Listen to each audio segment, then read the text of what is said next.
உங்களுக்கு சர்க்கிள்னா என்னன்னு தெரியும் இல்லையா? ஒரு பாயிண்ட்டை வச்சுக்கிட்டு அதுலேருந்து ஈக்குவல் டிஸ்டன்ஸில் செட் ஆஃப் ஆல் பாயிண்ட்ஸை கனெக்ட் பண்ணும்போது ஒரு சர்க்கிள் கிடைக்குது.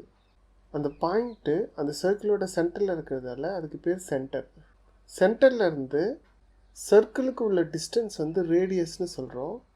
அந்த சர்க்கிளில் ஏதாவது 2 பாயிண்ட்ஸு கனெக்ட் பண்ணும்போது அது சென்டர் வழியாக போச்சுன்னா அதை டயமீட்டர்னு சொல்கிறோம். இந்த டயமீட்டரில் 2 ரேடியஸ் நீங்கள் பார்க்கலாம். அப்போ diameter is always 2 times radius. இல்லைன்னா ரேடியஸ் வந்து half ஆஃப் டயமீட்டர்னு சொல்லலாம். அப்புறம் சர்க்கிளோட பெரிமீட்டர் அதை சர்க்கம்ஃபரன்ஸ்னு சொல்லுவோம்.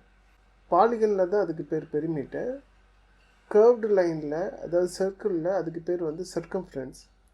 சர்க்கம்ஃபரன்ஸுன்றது the distance around a shape சொல்லுது. The shortest distance around a shape. இங்கே பாருங்கள், லூகாஸ் என்ன பண்ணுறாரு, ஒரு ஸ்கொயர் பேப்பரில் பிக்கஸ்ட் சர்க்கிள் வரைகிறாரு. அந்த ஸ்கொயர் பேப்பரோட ஒரு சைட் லென்த் வந்து 18 சென்டிமீட்டர். சர்க்கிள் வந்து அந்த ஸ்கொயர் பேப்பர்ஸோட சைட்ஸில் மீட் ஆகிறதால அந்த டயமீட்டர் ஆஃப் த சர்க்கிளும் என்னென்னு கிடைக்கும், 18 சென்டிமீட்டர்னு கிடைக்கும். ஸோ டயமீட்டர் 18 சென்டிமீட்டர் கிடச்சிச்சு. அவங்க என்ன கேட்குறாங்க, ரேடியஸ் ஆஃப் த சர்க்கிள் கேட்குறாங்க. டயமீட்டருக்கும் ரேடியஸ்க்கும் உள்ள ரிலேஷன் இப்போ தான் பார்த்தோம் இல்லையா? Radius is equal to half of diameter. So half of diameter என்னது 18. half ஆஃப் 18 வரும் 9 வரும்.